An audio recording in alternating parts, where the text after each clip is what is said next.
ब्रह्मा जी के एक मानस पुत्र और हैं करदम जी महाराज। ब्रह्मा जी से करदम जी ने भी प्रणाम करके पूछा, पिताजी क्या आदेश? ब्रह्मा जी का तो एक ही आदेश था सब बच्चों के लिए, प्रजा सृजेति, बेटा सृष्टि करो। सृष्टि थी ही नहीं उस समय। करदम जी बड़े बुद्धिमान बेटे हैं। करदम जी की रुचि तो नहीं है गृहस्थाश्रम में जाने की, लेकिन पिताजी नाराज हों ऐसा भी नहीं करना चाहते। करदम जी ने कहा, पिताजी थोड़ा समय दें, मैं आपकी आज्ञा का पालन करूंगा। करदम जी महाराज हिमालय में जा करके भगवान नारायण की साधना करने लग गए। अनेक वर्षों तक साधना करने के बाद भगवान नारायण प्रसन्न हुए, करदम जी के सामने प्रकट होते हैं और करदम जी उनको साष्टांग प्रणाम करते हैं। बोलिए भक्तवत्सल भगवान की जय। बड़ी सुंदर स्तुति करते हैं करदम जी महाराज। हे मायया ते हतमेधसस्त्वात् पादारविन्दं भवसिन्धुपूतम् उपासते कामलवायते साम् राशीस कामान् निरयेऽप्येषुः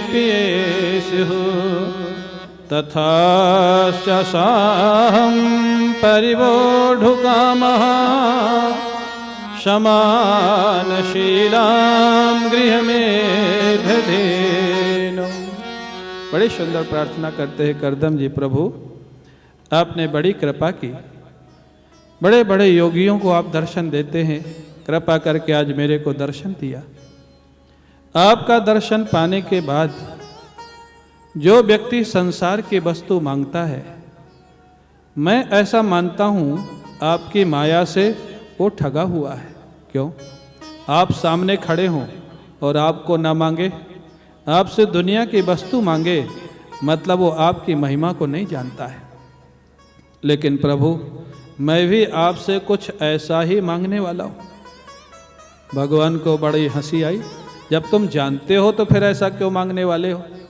बोले पिताजी का आदेश है कि एक सृष्टि बढ़ाना है और सृष्टि बढ़ाने के लिए विवाह करना होगा, और मेरा मन है भजन साधन करने का, विवाह करने का मन है नहीं। तो इसलिए मैं आपकी साधना किया हूँ कि ऐसी सुशील पत्नी मेरे को दीजिए जिससे मेरे को गृहस्थ धर्म का भी ठीक ठीक पालन हो जाए, पिता की आज्ञा का पालन हो जाए, और पुत्र प्राप्ति के बाद में संन्यास लेकर के आपका भजन भी कर सकूं। ऐसी सुशील पत्नी मेरे को चाहिए, इसलिए मैंने साधना की। हाँ, देखो सुशील पत्नी के लिए भी भगवान की साधना करनी होती है। हाँ, और भगवान सब कुछ देते हैं। अकामः सर्व कामो वा मोक्ष काम उदारधि। सुशील पत्नी का अभिप्राय क्या है? माताएं थोड़ा ध्यान देंगी। सुशील का अर्थ होता है जो सत्य से ज्यादा शील को महत्व देवे। एग्जाम्पल के लिए हमारे गुरुजी समझाते थे हमेशा, मान लीजिए आपको सर्वेंट रखना है, बहुत सारे सर्वेंट हैं आपके पास। एक सेठ जी ने बहुत सारे सर्वेंटों को बुलाया, इंटरव्यू लिया, और इंटरव्यू का तरीका उनका अलग था। वो सर्वेंट को बोलते थे पानी का गिलास ले आओ, ले आता, बोले फेंक दो, फेंक देता। वो पूछते क्यों फेंका? बोले आपने कहा इसलिए फेंक दिया। बोले बैठो। सभी सर्वेंट को फेल करते जा रहे थे। 8-10 लोगों के बाद एक बड़ा बुद्धिमान सेवक आया, उसकी भी यही परीक्षा हुई, पानी का गिलास लाओ, ले आया, फेंक दो, फेंक दिया। क्यों फेंका? बोले सेठ जी मेरे से गलती हो गई। सेठ जी बोले, हंसने लग गए, बोले ये समझदार है, इसको रख लो। आप लोग किसको रखोगे भाई? जो आपकी गलती बताएगा उसको रखोगे कि जो अपनी गलती मान लेगा उसको रखोगे? हाँ, सत्य वही है जो पहले के नौकरों ने कहा, पहले के सेवकों ने जो कहा सत्य वही था, आपने कहा इसलिए फेंक दिया। लेकिन मालिक के सामने, अपने बड़े के सामने उसकी गलती बताना शिष्टता नहीं है। सत्य हो सकता है, शिष्टता नहीं हो सकती है। उस समय कह दो मेरे से गलती हो गई। अगर आपका मालिक अच्छा है, इतना प्रसन्न हो जाएगा, हो सकता है सेवक से उठा करके अपना सेक्रेटरी आपको बना ले। हाँ? तो अगर प्रेम बढ़ाना है तो शीलवान बनो, शीलवती बनो, और प्रेम कम करना है तो सत्यवती बन जाओ। क्यों माताओं, क्या बनना चाहोगे? हाँ? पति कभी गुस्से में कुछ बोल जाए, भले तुम्हारी गलती नहीं है, अगर वो आवेश में है, गुस्से में है, उस समय कह दो ठीक है मेरी गलती हो गई। अगर पति सुयोग्य है और जब वो शांत चित्त होगा तो सोचेगा गलती तो मेरी थी, इसका स्वभाव कितना अच्छा है, मेरी गलती को इसने अपनी गलती मान ली, तो उसका भाव, उसका प्रेम आपके प्रति बढ़ जाएगा। हाँ? आपके प्रति अपनत्व तो बढ़ जाएगा। तो शीलवती बनने से प्रेम बढ़ता है, सत्यवती बढ़ने से प्रेम थोड़ा कम होता है। अब चुनाव तो आपको ही करना होगा। क्या बनना चाहोगे भाई? हाँ ना, कुछ तो बोलो। ये तो खाली माताओं से प्रश्न किया जा रहा है। हाँ? शीलवती बनना चाहिए कि सत्यवती? बहुत कम बोल रही है कम संख्या में बोल रही है। अभिप्राय क्या है? ये केवल पति पत्नी का संबंध नहीं, भाई भाई का संबंध, मित्र मित्र का संबंध, पिता पुत्र का संबंध, अरे जितने भी संबंध है, क्या आप अपने मित्र की बातों को इग्नोर नहीं करते? अगर आप अपने मित्र को बातों को इग्नोर करना नहीं सीखेंगे तो आपके मित्र ही खत्म हो जाएंगे। हाँ? अनदेखा करना सीखो, अनदेखा करना सीखोगे तो सफल रहोगे जीवन में। लेकिन इसके लिए कुछ भगवान की साधना करनी पड़ती है, तब ऐसे पति पत्नी मिलते। एक बार मैं भोपाल में कथा कर रहा था, उनके बेटी और जमाई दोनों कथा में थे, दोनों सर्विस करते थे, एक बैंक में थे, एक आर्किटेक्ट थे। अब वो स्वाभाविक है, दोनों जॉब कर रहे हैं, दोनों पैसा कमाते हैं, कभी कभी ईगो टकराता ही होगा।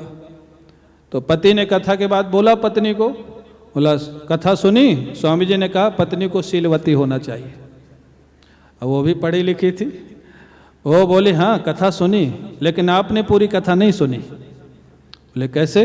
बोले स्वामी जी ने यह भी कहा था जब करदम जी ने हजारों साल तपस्या की थी तब ऐसी पत्नी मिली थी। आपने कितने साल किया आपने कितने साल तपस्या किया है, फिर आप ऐसे आशा कैसे रख सकते हो? हा? वो ठीक है, लेकिन मैं तो चौंक गया जब वो ये बात बताए, दोनों आगे, सत्य घटना है, भोपाल की कथा थी। हाँ, मैं तो चौंक गया, कितनी बुद्धि आज बढ़ गई है और कहाँ कहाँ बुद्धि लगती है। ठीक है, करदम जी ने साधना की, आजकल कन्याएं तो साधना करती हैं, देवी की उपासना करती हैं, अच्छा पति मिले, लेकिन मैं नहीं समझता हूँ कि कोई पुरुष भी साधना करता है कि अच्छी पत्नी मिले। क्यों भाई, करते हो आप लोग?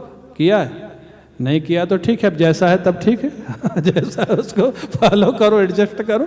तो इसलिए करदम जी ने साधना की और उसके बाद भगवान प्रकट हुए और भगवान ने कहा देखो करदम, तुमने साधना की है अच्छी पत्नी पाने के लिए, सुयोग्यशीलवती पत्नी पाने के लिए, और मैं खोज के आया हूँ। स्वयंभू मनु की बेटी है देवहूति, देवहूति जैसी सुशील, देवहूति जैसी सुंदर इस समय विश्व में दूसरी कन्या नहीं है। वो तुम्हारे पास स्वयं आएंगे, उसके माता पिता, वो प्रस्ताव रखेंगे, तुम उसको स्वीकार कर लेना। सारी व्यवस्था करके मैं आया हूँ। भगवान कहते हैं करदम, मेरी इतनी बड़ी साधना करके अगर तुम गृहस्थ आश्रम में जाना चाहते हो तो अपने तरफ से एक वरदान मैं तुमको और देता हूँ। मेरी साधना के बाद अगर तुम गृहस्थ आश्रम में जा रहे हो तो वहाँ भी मैं तुम्हारा पुत्र बन करके आऊँगा और वहाँ तुम्हारा उद्धार करूँगा। ये वरदान मैं अपनी तरफ से तुमको देता हूँ। देखो भगवान की साधना से कितना फायदा है। भगवान की साधना के बाद विवाह भी करो तो भी भगवान वहाँ आके आपको निकाल लेंगे और आपका उद्धार करेंगे। कपिल भगवान के लिए करदम जी ने वरदान नहीं मांगा, भागवत में कहीं नहीं लिखा है। भगवान वहाँ से जाते हैं, स्वयंभू मनु आते हैं अपने बेटी को लेकर के, क्योंकि उनको भी नारद जी ने बता रखा था तुम्हारी बेटी का विवाह करदम जी से ही होगा। वो आ गए, अब देखा करदम जी तो जटाजूटधारी तपस्वी महात्मा बैठे, कहे कैसे? एक तपस्वी व्यक्ति से एक राजा कैसे कहे कि मेरी बेटी से आप विवाह कर लीजिए? अब स्वयंभू मने बड़े धर्म संकट में बैठे उनकी कुटिया के बाहर। पूछा करदम जी ने, महाराज कैसे पदार्पण हुआ? वैसे तो आपका राज्य है, आप कहीं जा सकते हैं, लेकिन आज मेरी कुटिया में। देखो बोलने का तरीका, स्वयंभू मनु ने कहा, मैं आपसे कैसे कहूँ कि मेरी बेटी आपसे ही विवाह करना चाहती। मैंने कहा भी नहीं और कह भी दिया, मैसेज तो पहुंचा ही दिया ना। मैं कैसे कहूँ ये बात, मैं तो कह नहीं सकता कि मेरी बेटी आपसे विवाह करना चाहती, तो मैसेज तो पहुंच ही गया। करदम जी बड़े प्रसन्न हुए, बोले आपकी बेटी का चुनाव भगवान ने किया है। ऐसी सौभाग्यवती आपकी बेटी है जिसका चुनाव ठाकुर ने किया है मेरे लिए, मैं इससे विवाह करूंगा, लेकिन एक शर्त के साथ। पुत्र की प्राप्ति होने के बाद ही मैं संन्यास लेके जंगल को चला जाऊंगा। ये शर्त अगर तुम्हारी बेटी को स्वीकार है तो मैं विवाह करने को तैयार हूं। देखो, पहले के लोग विवाह करने के पहले विवाह से निकलने की योजना बना लेते थे, हाँ, भजन करने की योजना बना लेते थे।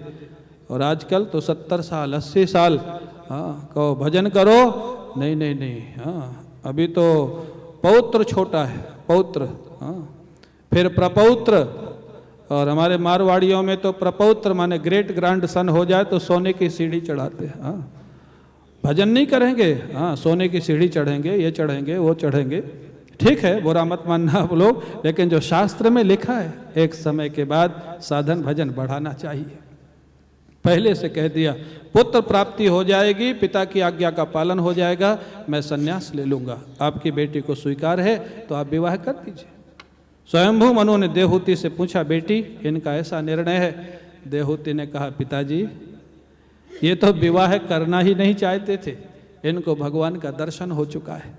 ऐसे महापुरुष मेरे को जितने दिन के लिए प्राप्त होंगे मेरे जीवन का सौभाग्य है, मेरे को कोई आपत्ति नहीं, मैं इनसे विवाह करूंगी। और वहीं जंगल में बिना किसी व्यवस्था के स्वयंभू मनु ने देवहूति जी का करदम जी के साथ विवाह कर दिया। और बेटी को वहां कुटिया में छोड़ के, जो महलों की राजकुमारी थी, कुटिया में छोड़ के अपने घरों को चले गए, वो सेवा करने लग गई।